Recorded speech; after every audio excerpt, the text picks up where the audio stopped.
Welcome to Annie's kitchen and you are watching Annie's kitchen with Annie. ഇന്ന് നമ്മുടെ Annie's കിച്ചണിൽ വരാൻ പോകുന്ന ഒരു സ്പെഷ്യൽ ഗസ്റ്റ് ആണ്. നമുക്ക് എല്ലാവരും സ്പെഷ്യലാ, ഒരാളെന്നല്ല.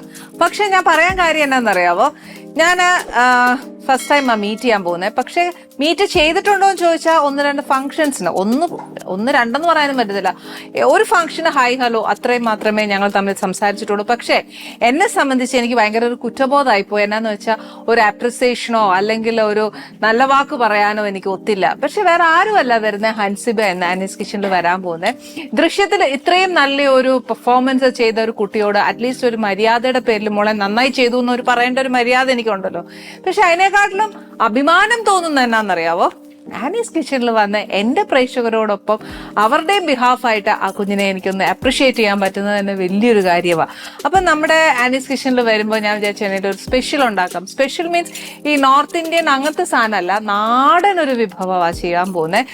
അതെല്ലാവർക്കും ഭയങ്കരമായിട്ട് ഇഷ്ടപ്പെടും. ഇത് നമ്മൾ എന്താ പറയാ, ഒരു ബാച്ചിലർ ലൈഫിൽ ചെയ്യുന്നതാണെങ്കിലും പെട്ടെന്ന് ഉണ്ടാക്കാൻ പറ്റുന്ന ഒരു ചിക്കൻ കറിയാണ്. എളുപ്പമാണ്. എന്നാൽ നല്ല ടേസ്റ്റ് ആണോ എന്ന് ചോദിച്ചാൽ നല്ല ടേസ്റ്റാണ്. ഇതൊരു നാടൻ സ്റ്റൈൽ വരികയും ചെയ്യും.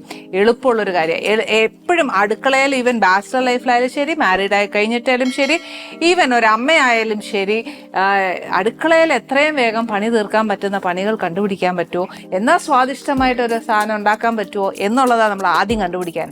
അപ്പൊ ഇതാണെങ്കിൽ ഏറ്റവും എളുപ്പമാണ്. അതുകൊണ്ടാണ് ഞാനിപ്പോൾ പറഞ്ഞു തരുന്നത്. എളുപ്പം മാത്രമല്ല, ഇതിന്റെ സ്വാദും ഭയങ്കര ടേസ്റ്റാണ്. ഇതിന് വേണ്ടിയത് കുറച്ച് ചെറിയ ഉള്ളി വേണം. ആസ് യൂഷ്വൽ ചിക്കൻ കറിക്ക് പറയുന്നത് പോലെ ചെറിയ ഉള്ളിയാണ് ഏറ്റവും ടേസ്റ്റ്. പക്ഷെ എന്നാലും ഞാൻ ഇതിനകത്ത് സവാളയും കൂടെ ചേർക്കുന്നുണ്ട്.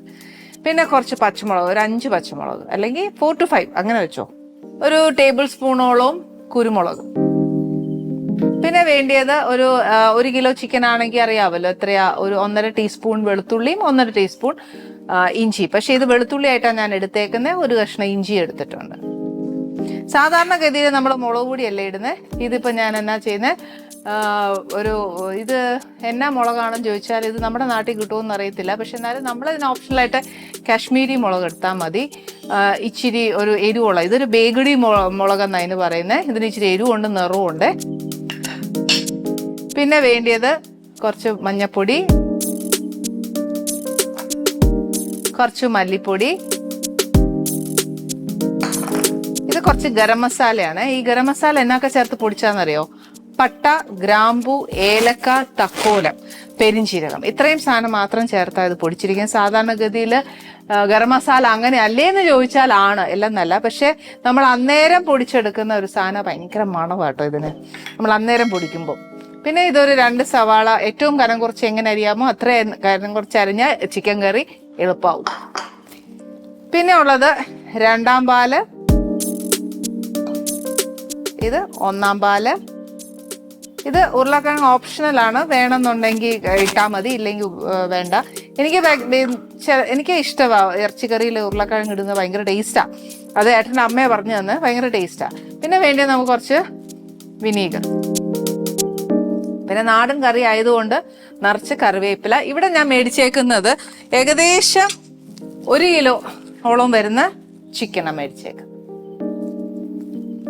ചിക്കനൊക്കെ മേടിക്കുമ്പോഴല്ലോ എപ്പോഴും വലിയ കഷ്ണം പോവാതെ ഒരു ചെറിയ കഷ്ണം പോകുന്ന എപ്പോഴും നല്ല, എന്താ പറയുക, ആ ഉപ്പ്, എരിവ്, പുളിയൊക്കെ പിടിക്കാനായിട്ട് ഏറ്റവും നല്ലത് ചെറിയ കഷ്ണമാണ്. പിന്നെ ഫസ്റ്റ് അടുപ്പൊന്ന് കത്തിച്ചു. ഇനി തീ ഒന്ന് കുറച്ച് വെച്ചാൽ ആദ്യം നമുക്ക് കുറച്ച് മസാല അരയ്ക്കാനുണ്ട്. എളുപ്പ വഴിയല്ലേ. പക്ഷെ ആ സമയം കൊണ്ട് നമുക്ക് എന്നാ ഉള്ളി വാട്ടിയെടുക്കുകയും ചെയ്യാം. ഇതിന് ഏറ്റവും ബെസ്റ്റ് വെളിച്ചെണ്ണ കേട്ടോ, അതല്ല സൺഫ്ലവറോ അങ്ങനെ ഏതെങ്കിലും വെജിറ്റബിൾ ഓയിലാണ് നിങ്ങൾ ഉപയോഗിക്കുന്നതെങ്കിൽ അങ്ങനെ ചെയ്താലും കുഴപ്പമൊന്നുമില്ല. അപ്പം നമുക്ക് എന്നാന്ന് വെച്ചാൽ ഇച്ചിരി മസാല അരയ്ക്കണേ. അതിന് വേണ്ടിയിട്ട് മസാല കൂട്ട് എടുക്കുന്നതിന് മുമ്പ് എണ്ണ ഒഴിച്ച് ആ സവാള ഒന്ന് മൂക്കാനിട്ട് കഴിഞ്ഞാൽ 2 മണി എളുപ്പത്തിൽ നടക്കും. ഉള്ളി മൂക്കുന്ന രീതി അറിയാമല്ലോ, നല്ല ബ്രൗൺ കളർ ആവണം. ഇനി എപ്പോൾ നമ്മൾ ചിക്കൻ കറി വെച്ചാലും ഉള്ളി വാട്ടിയെടുക്കരുത്. എപ്പോഴും ബ്രൗൺ ആക്കി വെച്ചാൽ ആ ചിക്കൻ കറിക്ക് ഒരു കൊഴുപ്പ് കിട്ടും, നല്ല നിറം വരും. വാട്ടി വെച്ചാൽ ഉണ്ടല്ലോ ഒരു മധുരച്ചൊവ്വ അങ്ങനെയൊക്കെ വരുവേ. ഇതൊക്കെ ഞാൻ ആദ്യ ക്ലാസ്സിൽ പഠിച്ച ഒരു പാഠങ്ങളാണ്. ഇതിന് കടുക് മറ്റു കാര്യങ്ങളൊന്നും വേണ്ട. ഇതിനകത്തോട്ട് അതവിടെ കിടന്നൊന്ന് മൂക്കട്ടെ. നല്ല ബ്രൗൺ ആവണം, ചുമ്മാ വാട്ടിയെടുക്കരുത്. ഒന്ന് ബ്രൗൺ ആവാനായിട്ട് ഞാൻ ഒരു ഇച്ചിരി ഉപ്പൂടി ഇടാവേ.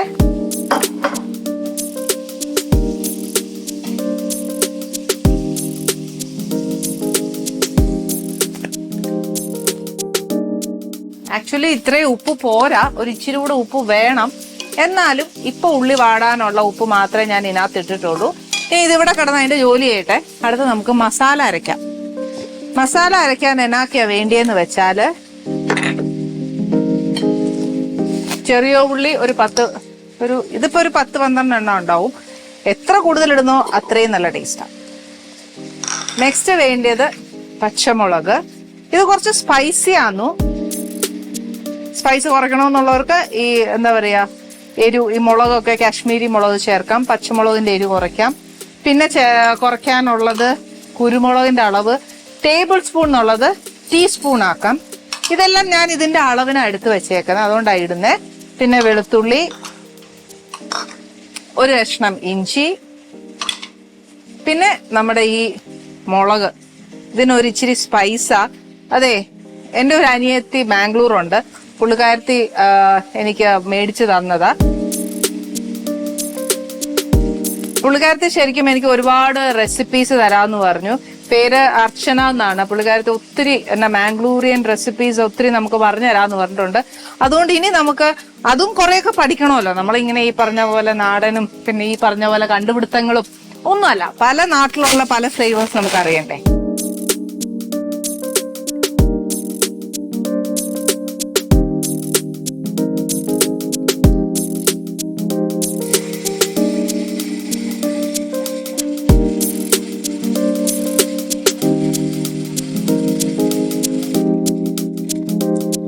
മസാല നല്ല പേസ്റ്റ് പരുവത്തിനൊന്ന് അരച്ചു. അതേണ്ടേ, കണ്ടോ, നല്ല പേസ്റ്റ്, നല്ല നിറം. ഇതിനൊരു ഇച്ചിരി എരിവുള്ള മുളക. നമ്മുടെ ഉള്ളി നല്ല ബ്രൗൺ ആയിട്ടുണ്ട്. ഇനി അരച്ചു വെച്ചേക്കുന്ന അരപ്പ് ഇതിനകത്തോട്ട് ഇടുക.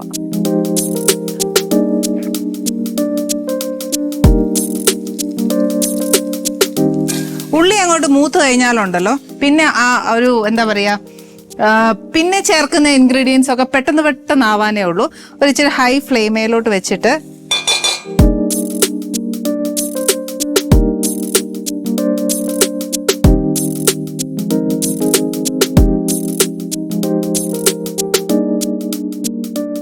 ഇപ്പൊ ഞാൻ ആ അരപ്പും വെള്ളവും കൂടെ ചേർത്തു. ചീനച്ചട്ടി നല്ല ചൂടാകുന്നേരം ഉണ്ടല്ലോ, ഞാൻ പറയില്ലേ, ഇനി ചേർക്കുന്ന ഇൻഗ്രീഡിയൻസ് എല്ലാം പെട്ടെന്ന് മൂക്കാനും ആ എണ്ണ തെളിയാനും ഉള്ള ഒരു, ഇനി അധികം താമസമില്ല. അതാ കറക്റ്റ്. ഉള്ളി മൂക്കാൻ ആ ഒരു ഇച്ചിരി നേരം എടുക്കുന്നേ. ഇനി എന്നാ ചെയ്യേണ്ടതെന്ന് വെച്ചാൽ തീ ഒന്ന് അല്പം കുറച്ച് വെച്ച് നമുക്ക് ഈ ബാക്കി പൊടികൾ ഒന്ന് ഇതിനകത്തോട്ട് ചേർക്കണം. ഒരു മഞ്ഞപ്പൊടി ഒരു 1/2 ടീസ്പൂൺ, മല്ലിപ്പൊടി ഒരു 1 ടീസ്പൂൺ,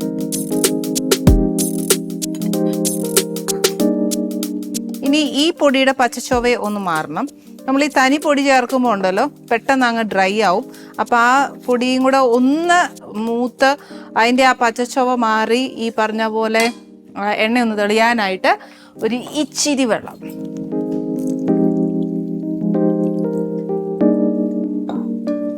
എപ്പോഴും ഒരു പാത്രത്തിൽ ഒരു ഇച്ചിരി വെള്ളം സൈഡിൽ വെച്ചാൽ ഉണ്ടല്ലോ പടപടപട കാര്യം നടക്കും.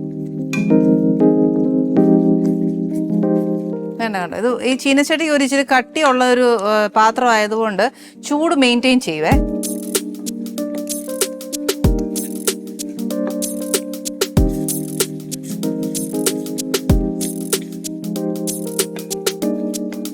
വേണ്ടേ, എണ്ണ തെളിയുന്നുണ്ട്. ആ സമയത്ത് വേണ്ടേ ഈ ഉരുളക്കിഴങ്ങ് അങ്ങ് ഇടുക.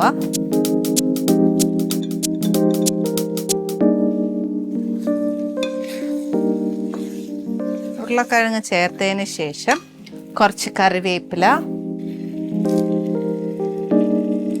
തണ്ടോട് ഇട്ടാലും കുഴപ്പമൊന്നുമില്ല. ഇനി ആ ചേർക്കാൻ പോകുന്നത് നമ്മുടെ ചിക്കൻ.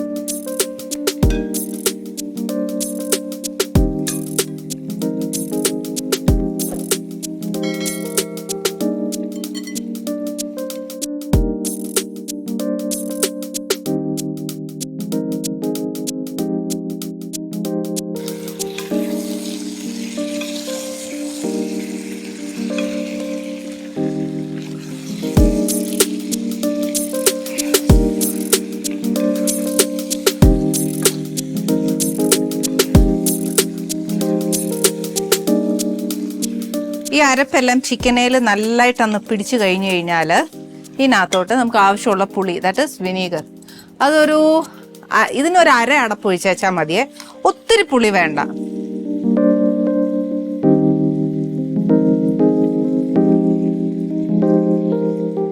ഇതിൻ്റെ കൂട്ടത്തിൽ കുറച്ച് ഗരം മസാല, മുഴുവൻ ഇടരുത്, ലാസ്റ്റ് നമ്മൾ വാങ്ങാൻ നേരവും കൂടെ കുറച്ചിടണം.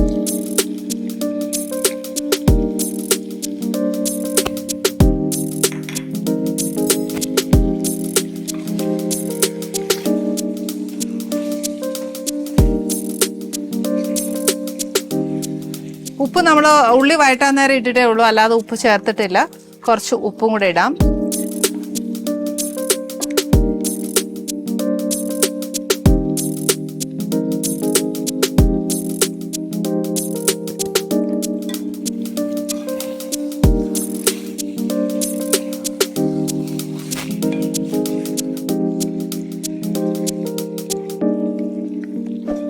ഓക്കെ, ഇനി പണി എന്നാന്ന് വെച്ചാൽ നമ്മുടെ ഈ ചിക്കനും കൂടെ ചേർത്തു. ഇനി ചിക്കനേന്ന് വെള്ളം ഊറാൻ തുടങ്ങും. ഊറി കഴിയുമ്പോഴത്തേക്ക് നമ്മൾ പക്ഷേ ഒരു കാര്യം ശ്രദ്ധിച്ചറിയാം, നമ്മുടെ അരപ്പിൻ്റെ ഇടയിൽ ഇങ്ങനെ ഈ എണ്ണ തെളിഞ്ഞ് വരുവേ, അത് അതിൻ്റെ ആ ഓരോ ഇൻഗ്രീഡിയൻസിൻ്റെ മൂപ്പ് എന്ന് പറയുന്നത്.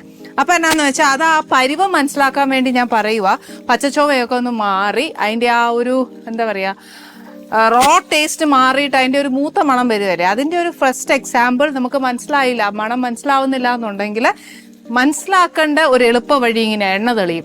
അതാണ് അതിൻ്റെ കറക്റ്റ് രീതി. ഇനി എന്നാ ചെയ്യേണ്ടതെന്ന് വെച്ചാൽ ഞാൻ നമ്മുടെ രണ്ടാം പാല് ഇതിനകത്തോട്ട് ഒഴിക്കുക. വെള്ളത്തിന് പകരം ഞാൻ ചേർക്കുന്നത് രണ്ടാം പാലാണ്. ഈ രണ്ടാം പാൽ ഒഴിച്ച് കഴിഞ്ഞ് കഴിയുമ്പോൾ നമ്മൾ ഒരിക്കലും വെള്ളം ഒഴിക്കുകയോ അങ്ങനെ ഒന്നും വേണ്ട. ഈ രണ്ടാം പാലും ഇറച്ചിയിൽ നിന്ന് ഇറങ്ങുന്ന വെള്ളവും കൂടെ ചേർത്ത് ഈ ചിക്കൻ നല്ലതായിട്ട് വെന്ത് കുറുകി ഒന്ന് പറ്റി വരികയല്ലേ, ആ പറ്റി വരുന്ന സമയത്ത് നമ്മുടെ ഒന്നാം പാലും കൂടെ ഇതിൻ്റെ കൂടെ ചേർക്കുക. ഇനിയിപ്പോൾ അഥവാ കുറച്ച് കൂടുതൽ നമുക്ക് കറിയായിട്ട് വേണം എന്നുണ്ടെങ്കിൽ ഈ ഒരു എന്താ പറയുക ഇറച്ചിക്ക് ഇങ്ങനത്തെ ഇത്രയും കറി മാത്രം പാടുള്ളൂ എന്നുണ്ടെങ്കിൽ അതനുസരിച്ച് തേങ്ങാപ്പാൽ മൂന്നാം പാല് ചേർക്കാം, അതല്ല രണ്ടാം പാല് കുറച്ചുകൂടെ കൂടുതൽ എടുക്കാം, എങ്ങനെ ആയാലും. പക്ഷെ എത്ര കട്ടിയുള്ള പാല് ചേർക്കുന്നോ അത്രയും ടേസ്റ്റ് നമ്മുടെ ചിക്കന് കൂടും. പിന്നെ ഈ പറയുന്ന ഒക്കെ പ്രാക്ടിക്കൽ അല്ലാന്നറിയാം. ഒരു വീട്ടമ്മ വീട്ടുജോലി ചെയ്യുമ്പം ഇങ്ങനെയൊക്കെ പറഞ്ഞു കഴിഞ്ഞാൽ എന്നാ ഒരു മെനക്കെട്ട ഏർപ്പാടല്ലേ, രണ്ടാം പാലൊക്കെ ഒരുപാട് എടുക്കുക എന്നൊക്കെ പറയുന്നത്. പക്ഷെ അത് നമ്മുടെ ഏനം പോലെ, മൂന്നാം പാലായാലും കുഴപ്പമൊന്നുമില്ല. ഇനി അഥവാ ഇത് രണ്ടും ചെയ്യാൻ ഒത്തില്ല, കുറച്ച് വെള്ളം ഒഴിക്കാനാണ് ഇഷ്ടമെങ്കിൽ അത് ചെയ്താൽ മതി.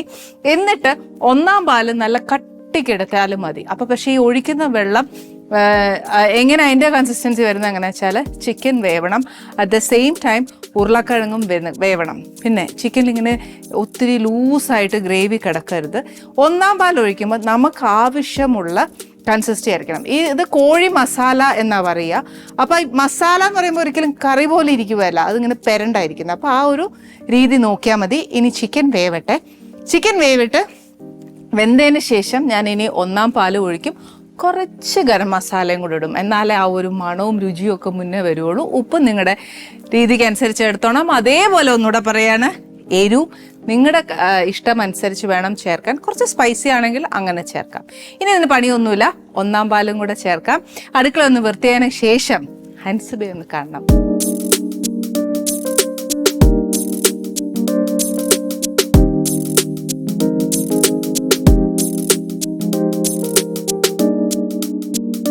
Hearty welcome to my show. Thank you so much ചേച്ചി. അതെ, ദൃശ്യത്തിന്റെ അഭിനയത്തെ കുറിച്ച് ഇപ്പൊ കൺഗ്രാചുലേറ്റ് ചെയ്താൽ ശരിയാവോ എന്ന് അറിയത്തില്ല, പക്ഷേ എന്നാലും ഐ ഷുഡ് കൺഗ്രാചുലേറ്റ് യു അല്ലേ ഫസ്റ്റ് ടൈം കാണുമ്പോ. താങ്ക് യു സോ മച്ച് ചേച്ചി. പക്ഷെ ഞാൻ സെക്കൻഡ് ടൈമാണ് കാണുന്നത്. എന്നെയോ? ഒരു മാരേജ് ഫംഗ്ഷൻ വെച്ചിട്ട് ചേച്ചിനെ കണ്ടിട്ടുണ്ടായിരുന്നു. പക്ഷെ ജസ്റ്റ് ഹായ് പറഞ്ഞു. അപ്പൊ അവിടെ വെച്ച് എന്തായാലും നമ്മൾ പറയാൻ ചാൻസ് ഇല്ല. ഇല്ല. പക്ഷെ പ്രേക്ഷകരുടെ മുമ്പ് വെച്ച് അത് പറയുമ്പോൾ എനിക്ക് ഭയങ്കര സന്തോഷം. എനിക്ക് ഒരുപാട് സന്തോഷം. Thank you so much. പിന്നെ എന്നാന്ന് വെച്ചാല് ഈ ഫിലിമിലേക്ക് എങ്ങനെയാ വന്നത്? അതും ഇത്രയും വലിയൊരു ഹെവി റോൾ ചെയ്യുക. അത് എൻ്റെ മമ്മിക്ക് ഭയങ്കര ഇഷ്ടമായിരുന്നു, സിനിമാ നടി ആവണമെന്ന് ഭയങ്കര ആഗ്രഹമായിരുന്നു. അപ്പോൾ എൻ്റെ മമ്മി ഒരു 15 വയസ്സിലൊക്കെ കല്യാണം കഴിച്ചു. അപ്പോൾ എങ്ങനെ സിനിമയിൽ വരണം അതൊന്നും അറിയില്ല. അപ്പോൾ മമ്മി തീരുമാനിച്ചു, ഓക്കെ എനിക്കൊരു മകളുണ്ടായ സിനിമാ നടിയാക്കണം എന്ന് ആഗ്രഹിച്ചു. അങ്ങനെ സ്കൂളിൽ പഠിക്കുന്ന സമയത്ത് ഞാൻ എല്ലാ സിനിമകളും കാണാറുണ്ട്. ഞാൻ റീജിയണൽ ലാംഗ്വേജ് എല്ലാ ഭാഷകളിലുള്ളതും തെലുങ്കും കന്നഡയും ഭാഷ മനസ്സിലാവില്ലെങ്കിലും ഞാൻ ഇരുന്ന് കാണുമായിരുന്നു. അന്ന് എനിക്ക് തോന്നുന്നത് ചാനൽസ് കൂടുതൽ കിട്ടുമായിരുന്നു നമുക്ക് കേബിൾ കണക്ഷനിൽ. അപ്പൊ എനിക്ക് മനസ്സിലായിട്ടൊന്നുമില്ല. ഞാൻ സാഹസവീരുടു സാഗരകന്യ എന്നൊക്കെ പറഞ്ഞിട്ടുള്ള ഫാന്റസി മൂവിയാ തെലുങ്ക്, വെങ്കടേഷ് സാറിന്റെ ആണ്. അത് പിന്നീട് ഈ അടുത്ത കാലത്താണ് മനസ്സിലാക്കിയത് വിൻസെന്റ് സാറാണ് അതിന്റെ ക്യാമറ ചെയ്തതെന്ന്. വെച്ചാൽ അന്നത്തെ കാലത്ത് അങ്ങനത്തെ ടെക്നിക്കലി ഉള്ള മൂവീസ് ചെയ്യാൻ വിൻസെന്റ് മാഷ് മാത്രമേ ഉണ്ടായിരുന്നുള്ളൂ. ഇത്രയും ടെക്നിക്കലി അപ്ഗ്രേഡഡ് അല്ലല്ലോ അന്ന്.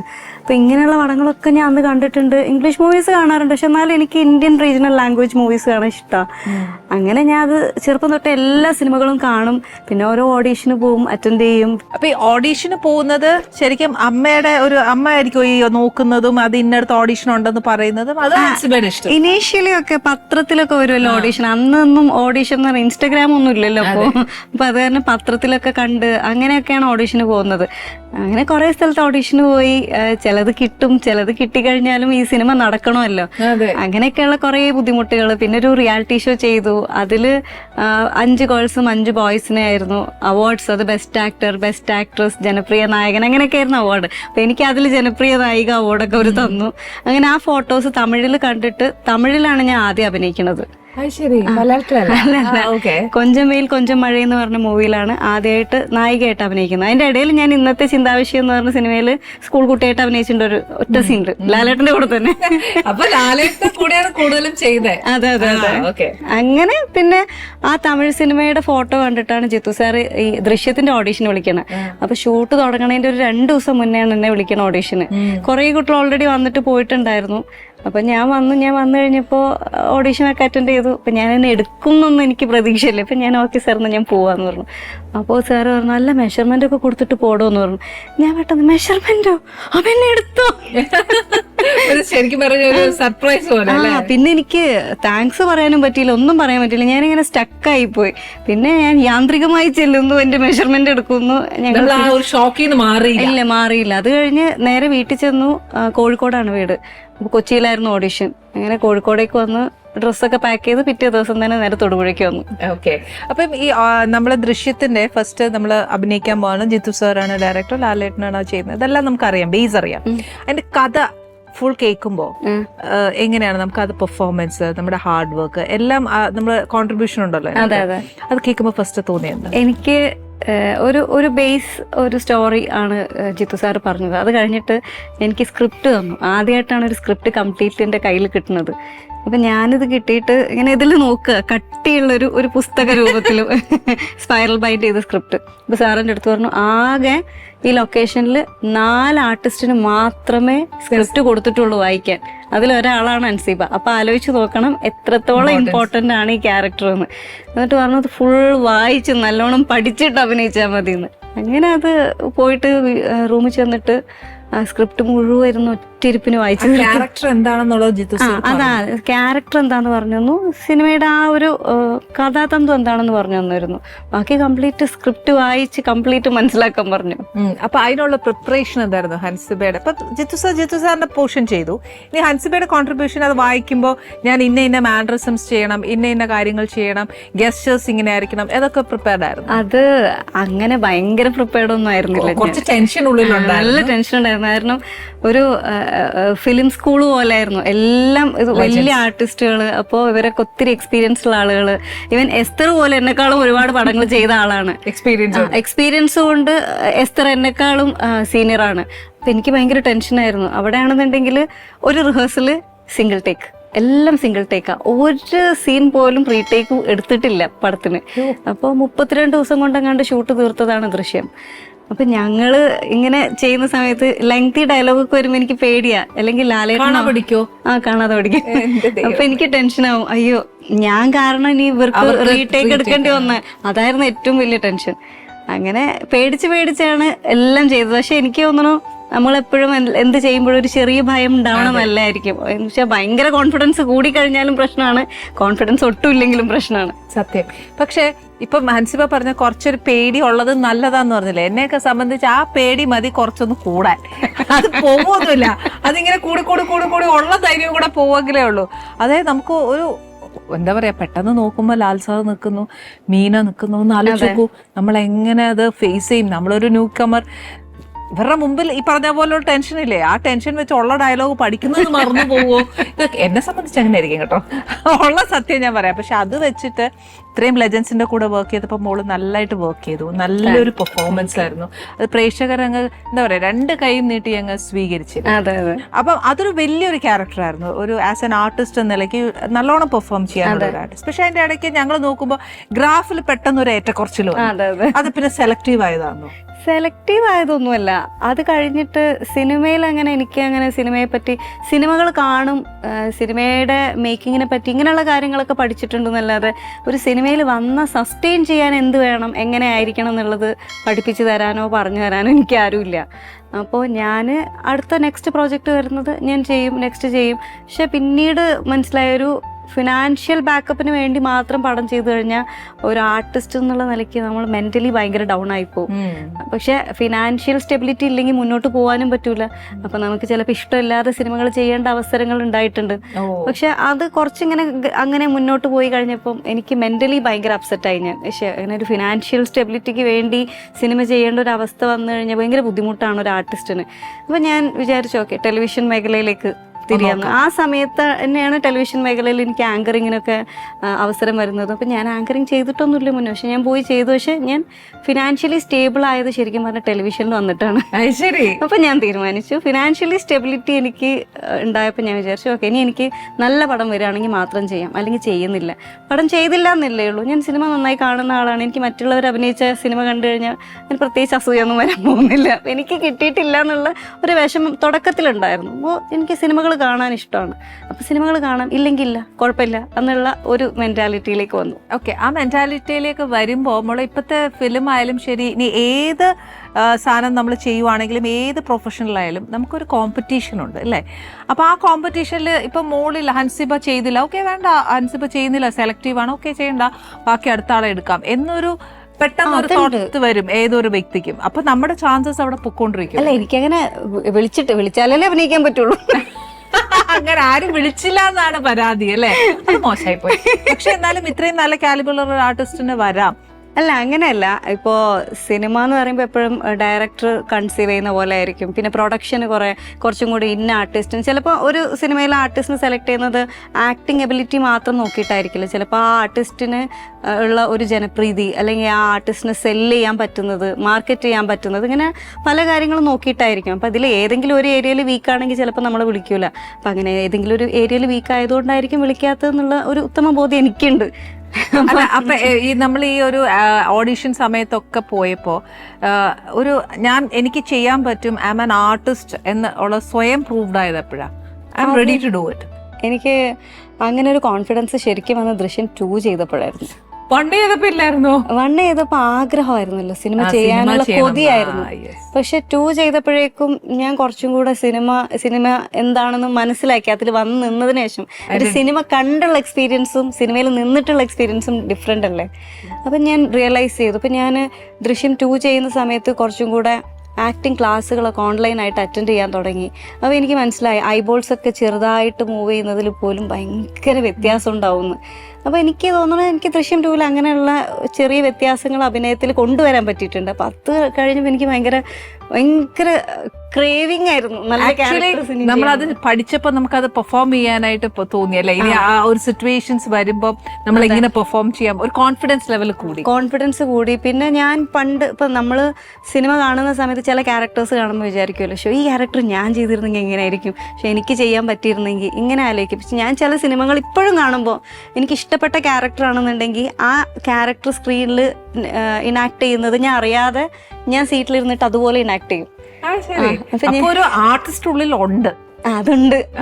അമ്മ ഒത്തിരി ആഗ്രഹിച്ചതല്ലേ, അതുകൊണ്ട് ആ ഒരു മനസ്സിനകത്ത് ആഗ്രഹം വെച്ചിട്ടാണ് കുഞ്ഞായത്. അപ്പൊ കുഞ്ഞിന്റെ ഉള്ളിൽ ആ ഒരു ആഗ്രഹം ഭയങ്കരമായിട്ട് ഡെവലപ്പ് ചെയ്തു അല്ലേ?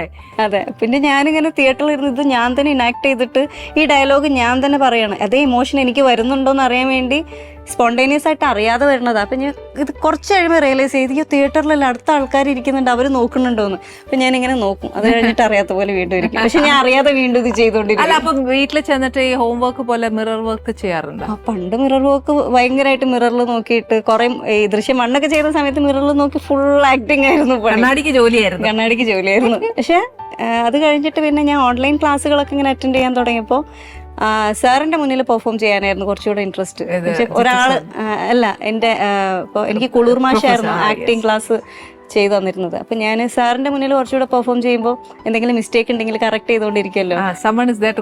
അതെ, മറ്റേത് ഞാൻ ഇനി മിസ്റ്റേക്ക് ആണോ ചെയ്തോണ്ടിരിക്കണമെന്ന് എനിക്ക് അറിയില്ല. പക്ഷെ ആസ് എ ഡയറക്ടർ അദ്ദേഹം പറയുമല്ലോ, അദ്ദേഹത്തിന്റെ മനസ്സിലുണ്ടാവുന്ന കാര്യങ്ങളായിരിക്കുമല്ലോ അയാൾക്ക് വേണ്ടിയത്. അപ്പൊ അദ്ദേഹം തീരുമാനിക്കുന്നതാണ് ഫൈനൽ. അതെ.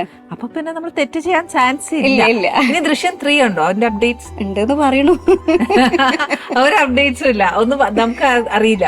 ദൃശ്യം 3 ഉണ്ടെന്ന് ഒഫീഷ്യലി പ്രൊഡ്യൂസർ അനൗൺസ് ചെയ്തിട്ടുണ്ട്, ലാലേട്ടനും അനൗൺസ് ചെയ്തിട്ടുണ്ട്. ബാക്കി കാര്യങ്ങളൊന്നും അറിയില്ല. വരുമ്പോ അല്ലേ? അപ്പൊ കുറച്ചുകൂടെ ക്ലാസ്സസ് ഒക്കെ അറ്റൻഡ് ചെയ്ത് കുറച്ചുകൂടെ ഒക്കെ നമ്മളെ ബെറ്റർ ആക്കാൻ പറ്റും. നമുക്ക് ഏറ്റവും കൂടുതൽ നമ്മളെ എങ്ങനെ ഒരു മോൾഡ് ചെയ്യാൻ പറ്റും, അതാണല്ലോ നമ്മുടെ ആസ് ആൻ ആർട്ടിസ്റ്റ് അല്ലേ? ഇപ്പം ഈ എനിക്കൊന്ന് ഫീൽഡിൽ വന്നിട്ട് 12 years 14 or 15 yearsല് ഞാൻ റിയാലിറ്റി ഷോ അറ്റൻഡ് ചെയ്തിട്ടുണ്ട്. അപ്പൊ അവിടെ വെച്ച് നോക്കുമ്പോ you became so matured. Yes. അല്ലേ? ആക്ടിംഗ് വൈസ് എനിക്ക് തന്നെ ഞാൻ ചെറിയ പ്രായത്തിലെ ആക്ടിംഗ് വൈസ് മാത്രമല്ല, എൻ്റെ ഫാമിലിയിൽ ഞങ്ങൾ 6 മക്കളുണ്ട്. അപ്പോൾ എനിക്കൊരു ചേട്ടൻ, രണ്ടാമത്തത് ഞാൻ, 3 അനിയന്മാരും ഒരു അനിയത്തി. അപ്പം ഞാൻ ശരിക്കും പറഞ്ഞാൽ എൻ്റെ സിബ്ലിങ്സിനൊക്കെ ഒരു സെക്കൻഡ് മദർ പോലെയാണ്. ഞാൻ ചെറുപ്പം തൊട്ടേ ഭയങ്കര മെച്ചുവേർഡ് ആയിരുന്നു. അങ്ങനെ നോക്കുകയാണെന്നുണ്ടായിരുന്നു. എനിക്ക് എപ്പോഴും തോന്നാറുണ്ട് എനിക്ക് കുട്ടിത്വം ഇല്ലായിരുന്നു. എനിക്ക് ചൈൽഡ്ഹുഡ് ഉണ്ടോ എന്ന് ചോദിച്ചാൽ എനിക്ക് അങ്ങനെ ഇല്ല സത്യം പറഞ്ഞ. അപ്പോഴും ഭയങ്കര വലിയ ചേച്ചിയായിട്ട് ഞാൻ ഇവരെല്ലാം ഞാനേ ഇത്ര ഉണ്ടാവുള്ളൂ, എന്നാലും ഞാൻ ഇവരൊക്കെ എടുത്തോണ്ട് നടക്കും, കുളിപ്പിക്കും.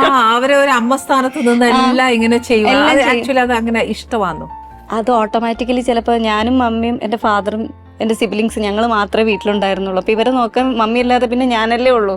ഓട്ടോമാറ്റിക്കലി അങ്ങനെ ഹെൽപ്പ് ചെയ്ത് അങ്ങനെ ആയി.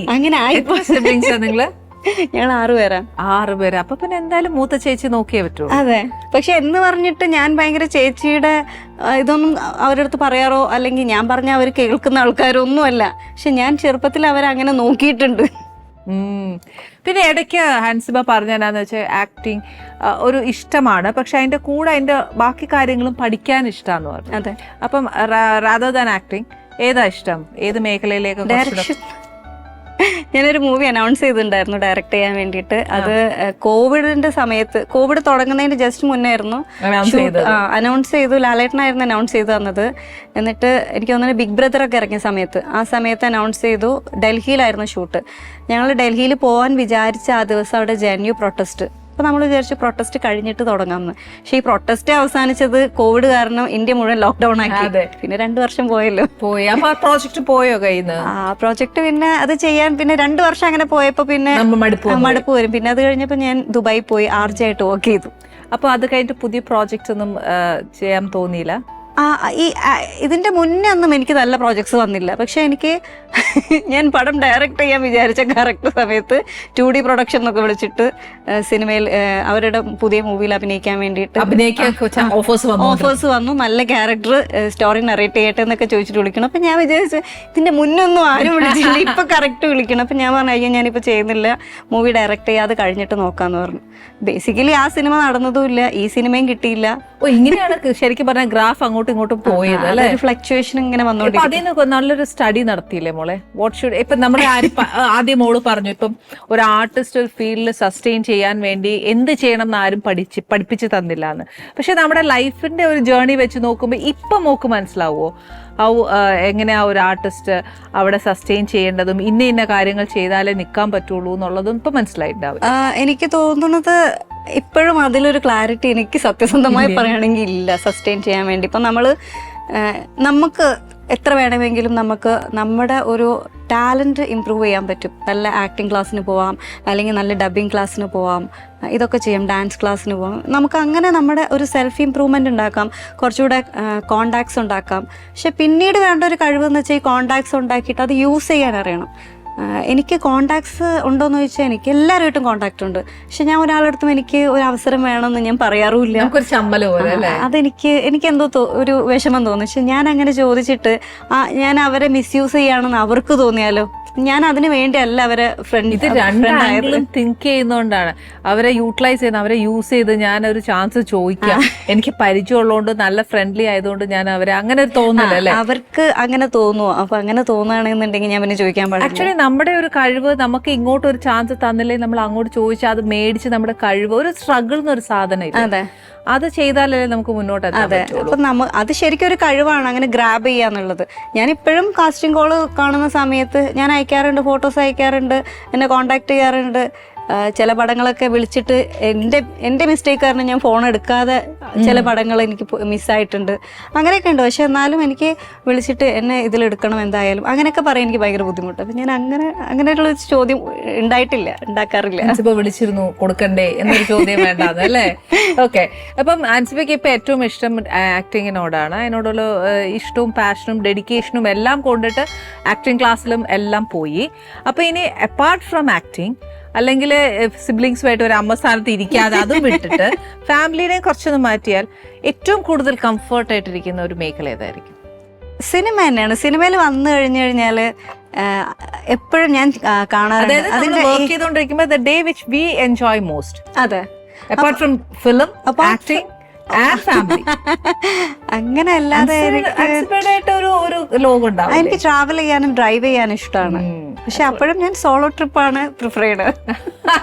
വേറെ ഒന്നും വേണ്ട, ഫ്രണ്ട്സ് വേണ്ട, പക്ഷെ ഫാമിലീസ് ഓക്കെ. Families okay. പിന്നെ ഏത് ടൈപ്പ് ഓഫ് ജോണേഴ്സ് ആണ് ആൻസിക്ക് ഇഷ്ടം?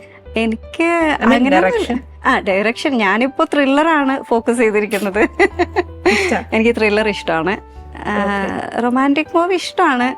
മണിരത്നം സാർ എടുത്ത കുറേ മൂവീസ് ഉണ്ട്, അതൊക്കെ നമുക്ക് വീണ്ടും വീണ്ടും കാണാൻ തോന്നും. അല്ലെങ്കിൽ ഭാരതി രാജ സാറിന്റെ കുറേ മൂവീസ്, പത്മരാജൻ സാറിന്റെ മൂവീസ്, തൂവാനത്തുമ്പികളൊക്കെ ഇപ്പോഴും ഇരുന്ന് കാണുമ്പോൾ അതിപ്പോഴും ഫ്രഷാണ്. അപ്പോൾ ഞാനിങ്ങനെ ആലോചിക്കും, മണ്ണാർത്തോട് ജയകൃഷ്ണനെ കാണാനും ആളുകൾക്ക് ഇഷ്ടമാണ്. ആ പേരാളുകൾക്ക് അറിയാം, രാധയെ അറിയാം, ക്ലാരയെ അറിയാം, ഫെമിലിയർ ആണ്. അപ്പോൾ മണ്ണാർത്തോടി എന്ന് പറഞ്ഞ് ഒരു ആദ്യത്തുള്ള തറവാട് വരെ എല്ലാവർക്കും അറിയാം. അങ്ങനെയുള്ള മൂവീസ് ഭയങ്കര രസമാണ് കാണാൻ. ഇനി ചുമ്മാ വെറുതെ പ്രണയിച്ച് നടക്കുന്ന പടങ്ങളോട് വലിയ താല്പര്യം. അപ്പൊ പൊതുവെ ഇപ്പൊ ഇറങ്ങുന്ന മൂവീസിന്റെ റിവ്യൂസിനെ എങ്ങനെ വിലയിരുത്തുന്നത്? റിവ്യൂസ് അത് പേഴ്സണലൈസ്ഡ് ആണ് ശരിക്കും. ഇപ്പം എൻ്റെ പേഴ്സ്പെക്റ്റീവിലല്ല ചേച്ചി സിനിമ കാണുന്നത്. അപ്പോൾ ഓരോരുത്തരുടെയും സ്വന്തം അഭിപ്രായമാണ്. ആ അഭിപ്രായം കേട്ടിട്ട് മറ്റുള്ളവർ സിനിമ കാണാതിരിക്കരുത് എന്നേ എനിക്ക് എപ്പോഴും തോന്നിയിട്ടുള്ളൂ. കാരണം എനിക്ക് പൊട്ട പടന്ന് തോന്നിയിട്ടുള്ള ചില പടം ഇവിടെ സൂപ്പർ ഹിറ്റ് ആയിട്ട് പോയിട്ടുണ്ട്. നമ്മുടെ ടേസ്റ്റ് ആയിരിക്കില്ലല്ലോ. അതെ, അപ്പോൾ എൻ്റെ അടുത്ത് വന്നിട്ട് ആ പടം സൂപ്പർ പടം. അപ്പം ഞാൻ ആണല്ലേ, ഓക്കെ. ഞാനും ചില സമയം അങ്ങനെ ചിന്തിക്കുമ്പോൾ ഞാൻ വിചാരിക്കും, ഇതെന്താ എനിക്ക് മനസ്സിലാവാത്തായിരിക്കും അല്ലേ, ചിലപ്പോൾ എന്റെ ബുദ്ധി എത്ര ഉണ്ടാവുള്ളായിരിക്കും, അല്ലെങ്കിൽ ചിലപ്പോൾ ഞാൻ അത്രയും മുന്നോട്ട് എത്തിയിട്ടുണ്ടാവില്ല. ഞാനും അങ്ങനെ കരുതാം, അല്ലാതെ അവരെ കുറ്റം പറയരുത്. ഇല്ല. അപ്പൊ ഞാൻ വിചാരിക്കും എന്റെ മിസ്റ്റേക്ക് ആണത്. അപ്പൊ പക്ഷെ ഞാൻ ഒരിക്കലും ആ പടം കാണരുതെന്ന് പറയാറില്ല. ഇല്ല, ഒരിക്കലും പറയരുത്. കാര്യം നമ്മുടെ ഈ പറഞ്ഞ പോലെ നമ്മുടെ ടേസ്റ്റ് അല്ലല്ലോ. അത് എന്റെ പെർസ്പെക്റ്റീവ് ആണ്. മറ്റേ ആളുകൾക്ക് മെജോറിറ്റിക്ക് അത് ഇഷ്ടപ്പെട്ടു. അപ്പൊ അവരുടെ പെർസ്പെക്റ്റീവിൽ ഉള്ള ഒരു പടമാണത്. പിന്നെ ഞാൻ കുറ്റം പറയേണ്ട ആവശ്യമില്ല. ഇപ്പൊ റിവ്യൂ എപ്പോഴും പേഴ്സണലൈസ്ഡാ. ഒരിക്കലും ഒരാളുടെ റിവ്യൂ കണ്ടിട്ട് സിനിമ കാണണമെന്നോ കാണരുതെന്നോ തീരുമാനിക്കരുത്. നമ്മൾ പണ്ട് എങ്ങനെയാ സിനിമ കണ്ടത്, സിനിമ പോയി കാണണം. ഓക്കെ. അപ്പോൾ ഒരു കാര്യം ചോദിച്ചേ, ഒരു വെൽ സ്റ്റഡീഡ് പേഴ്സൺ ആയിട്ടുള്ള ഹൻസിബ, ഞാനിപ്പോ ചിന്തിക്കുന്നത് ആഫ്റ്റർ 5 years ഹൻസിബ എന്നൊരു വ്യക്തി ആരാവാനാണ് ഹൻസിബയ്ക്ക് ഇഷ്ടം? എനിക്ക് എൻ്റെ മമ്മി ആഗ്രഹിച്ച പോലെ ഒരു വെൽ എസ്റ്റാബ്ലിഷ്ഡ് ആയിട്ടുള്ള ഒരു ആക്ട്രസ് ആവണം. എൻ്റെ ആഗ്രഹം പോലെ വെൽ എസ്റ്റാബ്ലിഷ്ഡ് ആയിട്ടുള്ള ഒരു ഡയറക്ടർ ആവണം. അപ്പൊ ഈ പറഞ്ഞ പോലെ ആ journey you started, that struggle you started. Yes, അല്ലേ? അതിനുള്ള ഹാർഡ് വർക്ക് ചെയ്യുന്നുണ്ട്. അപ്പൊ അതിന് പിന്നിൽ എന്തൊക്കെ ചെയ്യണം എന്നുള്ളതും you are well studied. Yes, അല്ലേ? അപ്പൊ ഇനി ആദ്യം നടന്ന സാധനങ്ങൾ കംപ്ലീറ്റ് മാറ്റിയിട്ട് പുതിയ ജോണറിലേക്കോ അല്ലെങ്കിൽ പുതിയ സ്ക്രിപ്റ്റോ അങ്ങനെ തുടങ്ങുവാണോ, അതോ ആക്ട് ചെയ്യാനാണോ അതിനുള്ള പരിപാടി? ഡയറക്ഷനിലേക്ക് പോവാം. അല്ല, ആക്ട് ചെയ്യാൻ ഈ പറഞ്ഞ പോലെ ആരെങ്കിലും ഒക്കെ വിളിച്ചാലേ ആക്ട് ചെയ്യാൻ പറ്റുള്ളൂ. അപ്പോൾ ഞാനിവിടെ ഉണ്ടെന്ന് കാണിക്കാൻ വേണ്ടി എനിക്ക് കുറച്ച് ഫോട്ടോസ് അപ്ഡേറ്റ് ചെയ്യാം. അപ്പോൾ സംസാരിക്കുമ്പോൾ ചിലപ്പോൾ അഭിനയിക്കാൻ ഇൻട്രസ്റ്റഡ് ആണോ എന്ന് ചോദിക്കുമ്പോൾ ഇഷ്ടമാണെന്ന് പറയാം. ഇപ്പോൾ ഇതുപോലെയുള്ള പ്രോഗ്രാംസിൽ എനിക്ക് അഭിനയിക്കാൻ ഇഷ്ടമുണ്ടെന്ന് പറഞ്ഞത് കണ്ടിട്ട് ആരെങ്കിലും വിളിച്ചേക്കാം. അങ്ങനെ ഒരു ഓപ്പർച്യൂണിറ്റി ഞാൻ പ്രതീക്ഷിക്കുന്നുള്ളൂ. അല്ലെങ്കിൽ വല്ല കാസ്റ്റിംഗ് കോളും കണ്ടു കഴിഞ്ഞാൽ ഞാൻ ഫോട്ടോസ് അയച്ചിട്ട് അങ്ങനെ എടുത്താലായി. അല്ലാതെ എനിക്ക് സിനിമയിൽ ഒരു ഓപ്പർച്യൂണിറ്റി എനിക്ക് അറിയില്ല. രണ്ടാമത്തെ കാര്യം, സിനിമ ഞാൻ എന്തായാലും ചെയ്യും എന്നുള്ളത് അതെൻ്റെ കോൺഫിഡൻസ് ആണ്. കാരണം ഞാൻ കഥ എഴുതും, ഞാൻ സ്ക്രിപ്റ്റ് എഴുതും, എനിക്ക് ഡയറക്റ്റ് ചെയ്യാൻ അറിയാം, എനിക്ക് ഡയറക്റ്റ് ചെയ്യുന്ന സുഹൃത്തുക്കളുണ്ട്, അവരെ കൊണ്ട് ഡയറക്റ്റ് ചെയ്യിപ്പിക്കാം. അപ്പോൾ അത് ചെയ്യാൻ എനിക്കൊരു പ്രൊഡക്ഷനെയാണ് ആവശ്യം. പ്രൊഡക്ഷൻ ഞാൻ നോക്കുന്നുണ്ട്, ആർട്ടിസ്റ്റ് ഒക്കെയാണ്. പക്ഷെ ഇതിലേതെങ്കിലും ഒന്ന് അങ്ങോട്ടും ഇങ്ങോട്ടും മാറി പോകുമ്പോഴാണ് സ്റ്റക്കായി പോണത്. അല്ല, എല്ലാം കൂടെ ഒരെണ്ണത്ത് വന്നാലല്ലേ നമുക്ക് വണ്ടി ഓടിക്കാനൊക്കെ, ഇല്ലാതെ ഓടിക്കാൻ പറ്റത്തില്ലല്ലോ. പക്ഷെ അത് ദൈവം അനുഗ്രഹിച്ച് വരട്ടെ. ഈ എത്തിക്സിനെ കുറിച്ചൊക്കെ പറഞ്ഞല്ലോ, ശരിയാണ്. ഒരു ബിസിനസ്സിലാണെങ്കിലും ഏത് പ്രൊഫഷനിലാണെങ്കിലും നമുക്ക് ബേസ് എത്തിക്സ് ഉണ്ട്. അതിന് മറികടന്ന് നമ്മളൊന്നും ചെയ്യാൻ പാടില്ല എന്നാണ് നിയമം എന്ന് പറയുന്നത്. പക്ഷെ അതുകൊണ്ട് ഒരുപാട് സൈബർ ബുള്ളിങ് വരുന്നില്ലേ? ഉറപ്പായിട്ടുണ്ട്. അതിനെ നമ്മൾ എങ്ങനെ ഫേസ് ചെയ്യും? അതിപ്പോൾ ഞാൻ പറയട്ടെ, ഇപ്പോൾ ഒരു സോഷ്യലി ഒരു ഇഷ്യൂ വന്നപ്പോൾ അതിനെ ഒരാൾ സപ്പോർട്ട് ചെയ്ത് അത് നെഗറ്റീവോ പോസിറ്റീവോ എന്തോ ആയിക്കോട്ടെ, ഈ ഒരു പ്രശ്നം സൊസൈറ്റിയിൽ നെഗറ്റീവ് ഉണ്ടാക്കുന്നതാണെങ്കിലും പോസിറ്റീവ് ഉണ്ടാക്കുന്നതാണെന്നുണ്ടെങ്കിലും ഞാൻ കണ്ടിട്ടുള്ളത് കൂടുതലും ആർട്ടിസ്റ്റുകൾ ഇതിനെപ്പറ്റി ഒരാൾ പോസിറ്റീവ് പറഞ്ഞാലും നിങ്ങൾ ആരാണ് ഇതിനെപ്പറ്റി പോസിറ്റീവ് പറയാൻ എന്ന് പറഞ്ഞിട്ട് ആ വ്യക്തിയെ അധിക്ഷേപിക്കുന്നത് ഞാൻ കണ്ടിട്ടുണ്ട്. ഇനി ഇതേ സംഭവത്തിനെ പറ്റി ഇതിന് നെഗറ്റീവായിട്ട് വേറൊരു ആർട്ടിസ്റ്റ് പറഞ്ഞു വയ്ക്കും, അപ്പോഴും വന്നു വയ്ക്കും, നീ ആരാ ഇത് നെഗറ്റീവ് എന്ന് പറയാൻ, ആദ്യം നീ പോയി നന്നാവ് എന്നും പറഞ്ഞിട്ട് അവിടെയും ഈ ആളെ സൈബർ അറ്റാക്ക് ചെയ്യുന്നുണ്ട്. അപ്പൊ ബേസിക്കലി നല്ലത് റൈറ്റ് ഓർ റോങ് എന്ത് പറഞ്ഞു കഴിഞ്ഞാലും റോങ് ആണ് കുറെ പേർക്ക്. അത് നമുക്ക് മാറ്റാൻ പറ്റൂല. അപ്പൊ അതുകൊണ്ട് തന്നെ നമ്മൾ നമ്മുടെ ക്യാരക്ടർ മാറ്റേണ്ട ആവശ്യമില്ല. നമ്മൾ നല്ലത് പറഞ്ഞാലും തെറ്റ് പറഞ്ഞാലും തെറ്റാന്ന് പറയാൻ കുറെ പേരുണ്ട്. അത് നോക്കിയിട്ട് നമ്മൾ ജീവിച്ചു കഴിഞ്ഞാൽ നമുക്ക് എത്തിക്സ് ഇല്ലാതെ ജീവിക്കേണ്ടി വരും. അപ്പോൾ എന്ത് കേട്ടാലും കുഴപ്പമില്ല. എനിക്ക് പറയാനുള്ളത് സത്യമെന്ന് തോന്നുന്നത് അല്ലെങ്കിൽ റൈറ്റ് എന്ന് തോന്നുന്ന സാധനം പറയാൻ കറേജസ് ആയിട്ട് നിന്നാൽ മതി. നമുക്ക് റൈറ്റ് എന്ന് തോന്നുന്നു നമ്മൾ പറയും, അല്ലേ? എന്നാലല്ലേ ജസ്റ്റിസ് ഉള്ളൂ. അതെ, അല്ലാതെ അതിന് നമുക്ക് സൈബർ അറ്റാക്ക് കിട്ടുന്നൊക്കെ പറഞ്ഞ് പേടിച്ചുകൊണ്ടിരുന്നു കഴിഞ്ഞാൽ അവിടെ ഇരിക്കത്തേ ഉള്ളൂ. So confident. എന്നാ പിന്നെ ഞാനൊരു കാര്യം ചെയ്യും. ഇത്രയും കോൺഫിഡന്റ് ആയിട്ട് പറഞ്ഞു കൊച്ചി, എന്നാ രസമായിട്ടാ വർത്താനം പറയുന്നത്. ഞാനൊന്ന് ഭക്ഷണം തന്നേച്ച് ബാക്കി വർത്താനം പറഞ്ഞു. ഓ പിന്നെന്താ.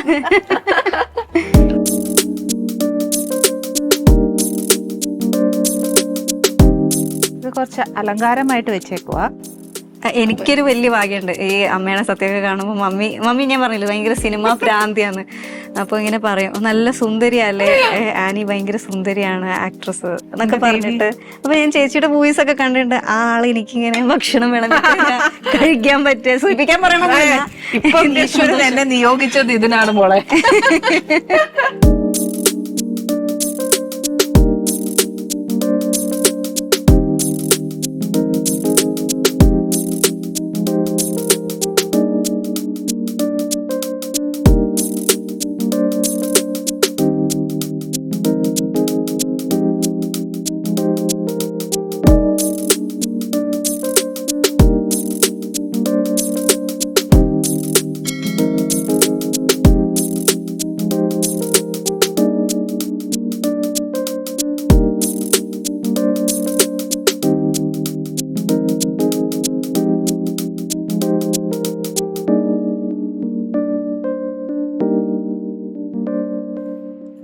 അൻസിബ് കുക്ക് ചെയ്യോ?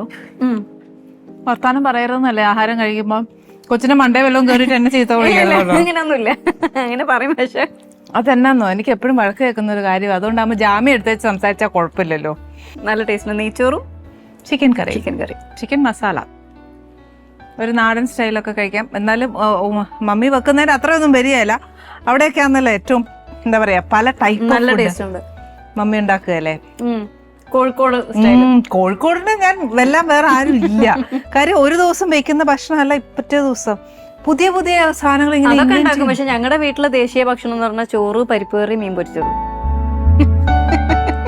ദേശീയ ഭക്ഷണം അല്ലേ? അമ്മയ്ക്ക് ഏറ്റവും എളുപ്പം അതാണ്. രാവിലെ ചോറുണ്ടാക്കും. ആക്ച്വലി ഒരു കാര്യം ആലോചിച്ച് ഇത്രയും പിള്ളേര് ഒരമ്മ തന്നെ അടുക്കളയിൽ കിടന്ന്, ഞാൻ അമ്മയെ പൂർണ്ണമായി ദേശീയ ആയാലും കുഴപ്പമില്ല, ചായ ഇട്ടാലും എന്റെ മോളെ എന്നാ പണിയാന്നറിയാമോ. പക്ഷെ ഇതെല്ലാം കഴിക്കുന്ന ഒരേ ഒരാളേ ഉള്ളൂ വീട്ടില്, അച്ഛനെ. ഞാൻ. കഴിച്ചോണം. ഇല്ലില്ല, മമ്മി എന്തുണ്ടാക്കിയാലും ഞാൻ കഴിക്കും. ടേസ്റ്റിന് ഇച്ചിരി കുറഞ്ഞാലും ഞാൻ പറയൂല. ഞാൻ ഒരു കാര്യം പറയട്ടെ മോളെ, ആ ഒരു ക്യാരക്ടർ എനിക്ക് ഭയങ്കര ഇഷ്ടം. എന്നാന്നോ, നമ്മൾ ഏതൊരു അമ്മയായിക്കോട്ടെ, നമ്മുടെ എത്ര കഷ്ടപ്പെടുന്ന ആയിക്കോട്ടെ, എത്ര വേഴ്സായിട്ട് ഉണ്ടാക്കിക്കോട്ടെ, എന്തോ ആയിക്കോട്ടെ, ആ അമ്മ രാവിലെ മുതൽ വൈകിട്ട് വരെ അടുക്കളയിൽ കിടന്ന് കഷ്ടപ്പെട്ട് നമുക്ക് വേണ്ടി ഉണ്ടാക്കി തരുന്ന ഒരു ശകല പ്രയത്നം മതി. ആ ഒരു ചെറിയ അപ്രിസിയേഷൻ, അല്ലെങ്കിൽ ഇങ്ങനെ മാറ്റി നിർത്തി എനിക്ക് വേണ്ട അമ്മ കൊള്ളുകയല്ല എന്ന് പറയുമ്പോഴല്ലോ, ആ ഒരു അമ്മ തകരുന്ന തകർച്ച ചില്ലറ. അത് കാരണം മമ്മി എന്ത് ചെയ്യും, എല്ലാം മാറ്റി വെക്കുക. എനിക്ക് എന്റെ അനുമോള് വന്ന് കഴിച്ചോളൂ. എന്റെ ബാക്കി സിബ്ലിങ്സ് അതല്ല, ഒരു കാര്യം ഞങ്ങൾക്ക് ഉറപ്പായി, വീട്ടിൽ വന്ന ബാക്കിയൊന്നും ഫ്രിഡ്ജിൽ കാണത്തില്ല. എല്ലാ അനുമോള് കഴിച്ചു തീർത്തിട്ട് ഞങ്ങള് വന്നോളാം. മമ്മി പുതിയതായിട്ട് ഉണ്ടാക്കുമ്പോ ഞങ്ങള് വരാം. ആദ്യം എത്തണം, അല്ലെങ്കിൽ ഞാൻ തന്നെ കഴിച്ചു തീർക്കും. പക്ഷെ ആ ഒരു ഇതിനകത്ത് അനുമോള് കഴിച്ചോളൂ എന്നുള്ളത് മാത്രല്ല, എൻ്റെ മോക്ക് എൻ്റെ ആദ്യത്തെ കൊച്ചിന് വേണ്ടി അമ്മ കരുതുന്നു എന്നുള്ള ഒരു അഫെക്ഷൻ അതിനകത്തുണ്ട്. അതുണ്ട്, പക്ഷെ എന്നാലും റിയാലിറ്റി എന്താന്ന് അത് നമുക്ക് തോന്നുന്നില്ല. റിയാലിറ്റി എന്താന്ന് വെച്ച് കഴിഞ്ഞാൽ എൻ്റെ അനിയന്മാരും അനിയത്തിയൊക്കെ കുറച്ച് ഭക്ഷണം കഴിക്കുന്ന ആൾക്കാരാണ്. അവർക്കൊക്കെ ഈ ഫാസ്റ്റ് ഫുഡാണ് കൂടുതൽ ഇഷ്ടം, ഹോട്ടൽ ഫുഡൊക്കെ കഴിക്കാൻ ഇഷ്ടം. അപ്പൊ ഇത് കഴിക്കുമ്പോഴും അവർ കുറച്ച് കഴിച്ചിട്ട് മാറ്റി വെക്കും. മമ്മി ഇത് ഒരുപാട് ഉണ്ടാക്കിയിട്ടുണ്ടാവും. പിന്നെ മമ്മിയുടെ കോൺഫിഡൻസ് പറയുന്നത് ഞാൻ അനുമോളെടുത്ത് കഴിച്ചോളൂ, ഞാൻ കുറ്റം പറയില്ല. പക്ഷെ മമ്മിയുടെ സ്നേഹം എനിക്ക് ഒരുപാട് മനസ്സിലായി. മമ്മിയോട് പ്രത്യേകം അന്വേഷണം ഞങ്ങളുടെ പറയാ. Anyway, thank you very much മോളെ. താങ്ക് യു സോ മച്ച് ചേച്ചി, ഇവിടെ വരാൻ പറ്റിയതിൽ. ഞാൻ ഒരുപാട് നാളായിട്ട് ആഗ്രഹിച്ചിരുന്നു എനിക്ക് ആനീസ് കിച്ചണിലൊന്ന് വരണം. എന്റെ ദേവി, എനിക്ക് വരാൻ പറ്റി. ചേച്ചിയുടെ കൈകൊണ്ട് ഫുഡ് ഉണ്ടാക്കിയത് കഴിക്കാൻ പറ്റി. Thank you. ഒരുപാട് അപ്രിസിയേഷൻ കിട്ടി, ഒരുപാട് നന്നായിട്ട് സംസാരിക്കാൻ പറ്റി. അതെ, ഇവിടെ എന്തായാലും ഇൻട്രോവേർട്ട് അല്ല കേട്ടോ, എക്സ്ട്രോവേർട്ട് ആണ്. Thank you very much. Thank you. പുതിയ വിശേഷങ്ങളും പുതിയ അതിഥികളും പുതിയ വിഭവങ്ങളുമായിട്ട് നമുക്ക് വീണ്ടും കാണണം. Till then, goodbye. Annie's Kitchen. Let's cook with love.